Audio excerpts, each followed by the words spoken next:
Oh, how appropriate. Let's watch this. Nero, the monster of Rome. I called Trump Nero today. When I set out to make a video about Nero, I thought it would be a crazy biography of an absolute lunatic. But in researching, that's not exactly what I found. Nero is probably Rome's most notorious emperor. History tells us that he murdered his mother and his first wife, kicked his pregnant second wife to death, illuminated parties with human torches, and played the fiddle while Rome burned to the ground. But these same history books also say that he was absolutely beloved by the people of Rome. Nero was vehemently anti-corruption. He cut taxes, expanded slaves' rights, and outlawed capital punishment. How about that? So, which is it? Well, I was surprised to learn, like I think you'll be, that the story of Nero is a little more complex than just lunatic does horrific things. Okay. I mean, sure, I'll talk about all of those horrific things in detail, but I think by the end of this video, you'll find yourself piercing questioning eyes. not just what you believe about Nero, but maybe what you believe about history and who gets to write it and what that means for the rest of us. First things first, though, let's talk about Nero. I like the art style. It's very fancy. So the royal lineage of Rome is a huge, complicated spider web. We could really spend an hour or two talking about Nero's place in it all. So I'm just going to speed through this part. Nero was born as the great-great-grandson to the Emperor Augustus. So certainly not first in line to any throne, but always in the conversation from day one. Nero's mother was Agrippina. I like being in the conversation. His father was Janaeus, but Janaeus died pretty young, and Agrippina, being involved with the Roman elite circles, married the Emperor Claudius, who then adopted Nero. Claudius also had another son, but it seemed like the emperor favored Nero in most ways. I see. Claudius's advisors cautioned him, though. They said that Nero was spoiled, aloof, and kind of showed a cruel side. Now, Claudius had just succeeded the Emperor Caligula, who was famously demented and insane. So, of course, with that in mind, Claudius's advisors worried that Nero would be another Caligula, should he ever take the throne. You don't want to do that again. But Nero never expressed much interest in power or taking over any thrones. On the other hand, his mother, Agrippina, was quite the opposite. Her life was marked by cunning, cutthroat power grabs. Her marriage to Claudius was probably just that. Agrippina's son becoming emperor of Rome, after all, would be the ultimate power grab. Right. And so Agrippina killed Claudius. She poisoned him with deadly mushrooms. Probably. Not all academic sources agree on this, but it's very much in line with her character. Sure. In any case, Claudius was dead, and his birth son... I mean, tough to prove that, I assume, because she didn't write down in her diary, today I fucking poisoned my husband with mushrooms. But, okay. Too young to take the throne. So at just 16 years old, Nero became the emperor of Rome. How about that? After taking the throne, Nero basically said, I don't want this job anyway, so I don't really care. Dude, tough at 16. He just did his own thing. At the time, artists were the lowest class in society, but Nero loved them. Nero was an artistic type. He was creative, so he started hanging out with artists in theaters and in brothels. He would even get drunk and make cameo appearances in theatrical productions. During this time, Nero held public orgies, once even getting married to another man who had participated. Okay, he's woke. I don't know if Nero truly identified with the lower class, but he certainly won their affection with his sociable, creative personality. And indeed, he walked the walk, performing a series of diplomatic actions that were great. Hey, +2. Rome Alone 2. That's a +2, dude. That's a +2. I don't want to let that slide by. That is good. The lower classes of Roman society. Nero inherited an empire that was enormously He's mewing in debt, for sure. So he overhauled the tax system. To encourage economic growth and make it easier for people to earn a living, he lowered taxes on individuals and businesses. Okay. Nero also implemented a series of public works projects, creating jobs and boosting the Roman economy. Okay. Nero made it legal for slaves to file complaints about their masters. This gave slaves a higher standing in Roman society and possibly planted the seeds for future reforms. Nero also ended a war, negotiating a peace treaty with the nearby Parthian Empire. All of this stuff made Nero's reign pretty successful. Okay, so far so as good. the common people were concerned. But the Roman elites, the Senate, they weren't impressed at all. They believed Nero was making a mockery of the throne, engaging in arts, elevating slaves. This was all despicable to those in the upper echelon of Roman society. So Nero developed a sort of inner circle of power, trusted allies. Among those, his mother was not included. It's possible, likely even, that Agrippina just wanted to rule by proxy of Nero. Her own son was probably just a piece in her little game. So when Nero froze her out of power, she was furious. She began to side with Nero's stepbrother, Britannicus. And this is basically where Nero's downfall begins. He pissed off the wrong people. Nero got word that his mother was plotting with Britannicus to take the throne. So Nero poisoned Britannicus, securing his own position as ruler. Not long after, Nero began to wonder, Okay. Poison your little brother. Okay. That escalated quick. if he really needed Agrippina around. He concluded that, in fact, he didn't.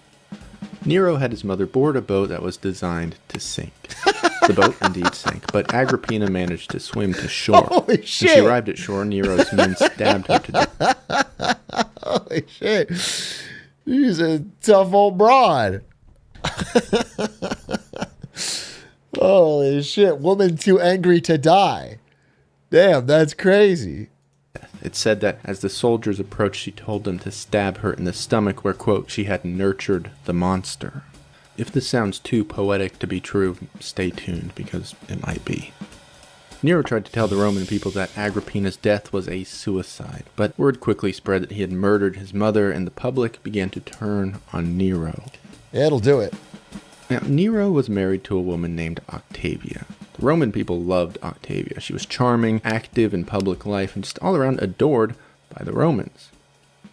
But after Octavia failed to bear him children, Nero tried to strangle her. This happened a few times, actually. Okay. Seems like he got a bit of an anger issue.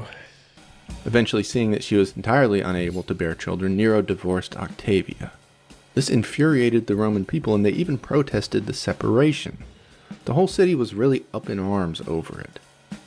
But Nero saw this as a chance to display power to his subjects. Okay. He wanted to show his people that he could do things with or without their consent, so he had Octavia killed.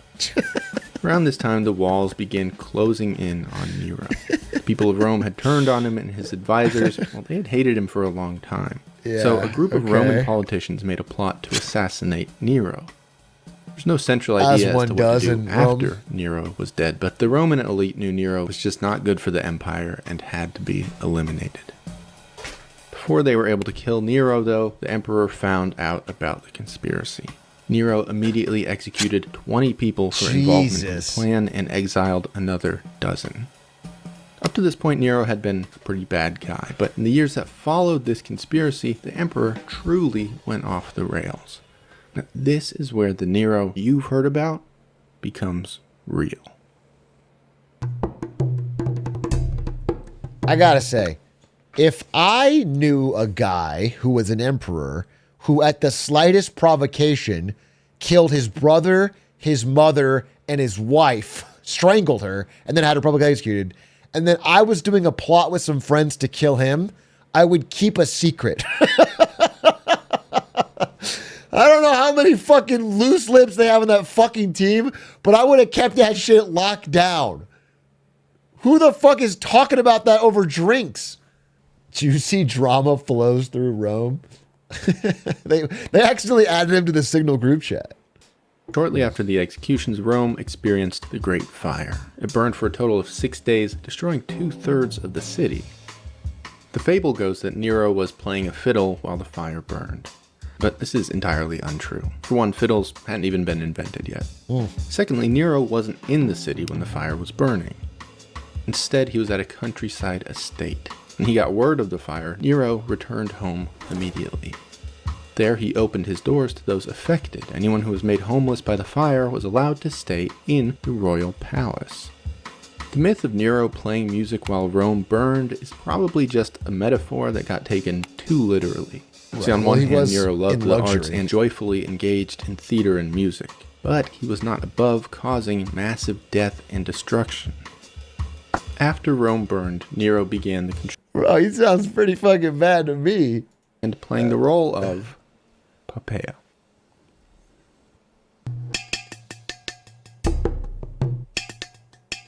Nero's new palace and statue were bankrupting Rome, so he asked one of his advisors, Vindex, to raise taxes. That No, was he's the raising last taxes. straw for Vindex. He joined forces with the governor of Spain and the royal guard to assassinate Nero. That was the last straw. Sounded like that was the only straw. Sounded like when he lowered taxes and then killed his wife and everybody and the city on fire. And that was like, I could deal with it. But when he raised taxes, suddenly it was fucking over for you. Nero lived his life in paranoia and madness and probably knew this assassination was coming. One morning, he woke up to an entirely empty palace. He ran screaming through the halls for help, asking the empty palace if he had not friend nor foe. The mad emperor just wanted someone. Realizing that his death was near, Nero retreated with a small group of slaves to his estate in the countryside. Vindex sent soldiers to kill Nero. When Nero heard that soldiers were en route, he begged his slaves to kill him, but they refused. Nero stabbed himself with a knife, committing suicide as he spoke his final words. "What an artist dies in me."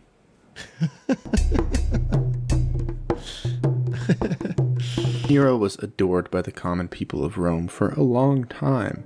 He did a lot of great things for the Roman everyman, but these people didn't write history books. In the case of Nero, that shows. Doesn't sound like he did that All much of the for the information common. about Nero comes from 3 writers: Tacitus, Cassius Dio, and Suetonius. All 3 of these men were political elites who hated Nero and would be considered political opponents of his. They also wrote about Nero decades after he died, and when he died, he was the last of his family's dynasty. It was in these men's best interest to denigrate Nero's character as much as possible. The worse they made his dynasty look, the better the new regime seemed by contrast.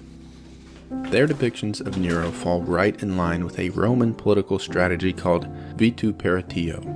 This was the idea that you could say anything about a political opponent. There were no boundaries. Nothing was off limits. You could literally just make things up. We got that today. That was an accepted part of political discourse. In fact, many of the heinous acts attributed to Nero also seem to be lifted from Roman mythology or other works of fiction. For example, Nero's mother requested that she be stabbed in the stomach where, quote, the monster was nurtured. But this exact thing happened in a fictional play with fictional characters that was written just years prior. Coincidence. Many depictions of the Great Fire also seem to be entirely plagiarized from earlier accounts of attacks on other Roman cities. Nero was madly in love with his second wife. What's more, he was desperate for a child. Their first child had just recently died. Doesn't really make sense that he would kill his pregnant wife. And indeed, there's no evidence that says he did, other than the account of his political enemy. Even that is suspect. The murder of a pregnant wife was also a common storytelling trope in Roman literature. It is going to be funny in 1,000 years when they try to write the history of our times and they're pulling like from fucking tweets that are totally made up. Just fucking ballsack 6139 saying like, today fucking Obama shot 30 babies out of a cannon. And like in 30 years, they're going to read that in a history book. Yes, historians say Obama shot 30 children out of a cannon. JD Vance fucked a couch. Yeah, they're going to say that. It's going to be whatever fucking was... Today, Nero is seen as the embodiment of evil. Some scholars believe that the Antichrist was literally based on Nero himself.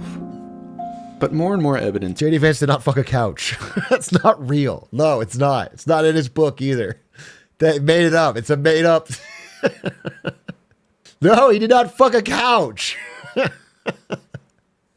seems to indicate that Nero may have been kind of okay. Not I guess that we bad, can never at the very know. least, We can far never from know. the Antichrist. The story of Nero is one of the all-time great examples of controlling the narrative. The people who write history basically shape reality. You see, we'll never know how bad Nero was or wasn't, but it may not even matter at this point, because a couple thousand years later, what's written kind of counts more than what happened. Powerful stuff. It was artistic. It was good. I liked it. Interesting thought. That was a good video. Definitely different. What I liked about that was that it was different. We watch a lot of YouTube on Get Smarter Saturdays, and that one was different. And I respect when it's different. It's called Horses. Horses on YouTube. I think we've watched one of their videos before, and I didn't like it at all. And I like that one a lot more. So how about that?